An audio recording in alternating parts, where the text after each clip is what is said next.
Hindi film মিউজিকের দুনিয়ায় তার মতো জনপ্রিয় সুরকার আসেননি আর।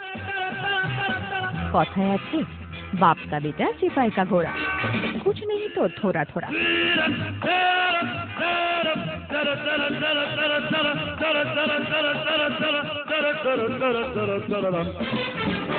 তবে রাহুল দেব বোধহয় তার বাবা শচীন দেব বর্মনকেও থোড়া সা টপকে গেছিলেন সুরের বৈচিত্র্য আর অ্যারেঞ্জমেন্টের মুন্সিয়ানার দিক থেকে।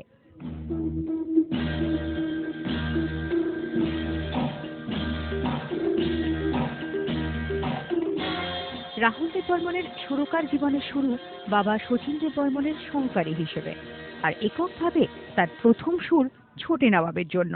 সেই শুরু ছোটে নবাব, তারপর বড়ে নবাব হয়ে উঠেছিলেন ফিল্ম মিউজিক দুনিয়ায়। রাহুল দেব বর্মনের সুরে গান গেয়েছেন প্রায় সকলেই, কিন্তু তাঁর সুরে সবচেয়ে বেশি গান গেয়েছেন যিনি, তিনি কিশোর কুমার।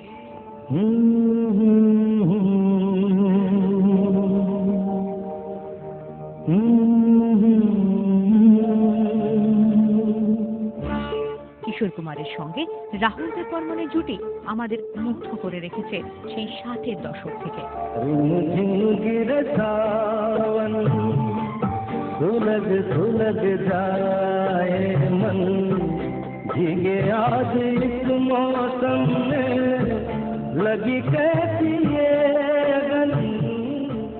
ক্যাবারে থেকে রোমান্টিক, মজার থেকে মন খারাপ করা, সব ধরনের গানেই রাহুল অদ্বিতীয়।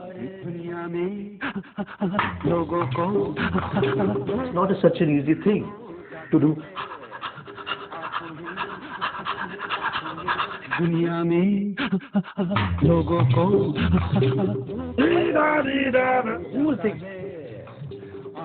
after it became popular, they said, "Oh wow, what a style!" थक गया हूँ, मुझे सोने दो। আজ রাহুল দেব বর্মনের মৃত্যুদিন। 17 বছর আগে এই দিনে আমাদের ছেড়ে চলে গিয়েছিলেন তিনি, কিন্তু এই 17 বছরেও 7-17 ঘিরে এতটুকু পুরনো হয়নি তার গান। তবে শোনা গানের পাশাপাশি এখনো অনেক অচেনা না শোনা গান রয়ে গেছে, যেগুলো রিলিজ হয়নি এখনো। যেমন ধরুন শোলে। শোলের জন্য একটি অনবদ্য কাওয়ালি বানিয়েছিলেন রাহুল। মান্না দে, ভূপেন্দ্র সিং, কিশোর কুমারের গাওয়া সিনেমায় অব্যবহৃত সেই অপ্রকাশিত গানটি আজ তার মৃত্যুদিনে গঙ্গা জলে গঙ্গা পুজোর মতো শোনাতে চাই আপনাদের।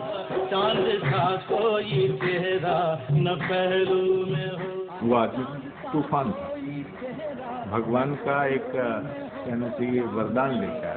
मकान नहीं आता, हालात ने उन्हें बिल्कुल पूरी तरह जख्मी कर दिया था, तोड़ दिया था, लेकिन वो आर डी बर्मन था, चैंपियन था। उसने सारी अपने अंदर की एनर्जी जमा करके वो नॉकआउट पंच 1942 की म्यूजिक में लेके दिखा दिया। कुछ ना कहो, हाई में तो बहुत सब कर सकते हैं, लो में अगर आपने एक डंड दिया है, इससे बड़ा जीनियस तो मुझे पता नहीं कोई है। कुछ भी ना कहो।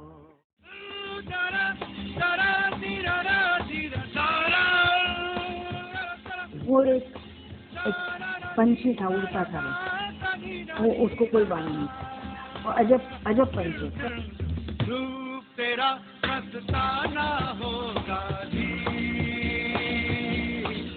এদেশের হিন্দি গানে রাহুল দেব বর্মনের আগে ও পরে আরো অনেক সুরকার এসেছেন, আসবেনও আরো অনেকেই, কিন্তু তার সুর, তার গান মুছবে না কোনোদিনই।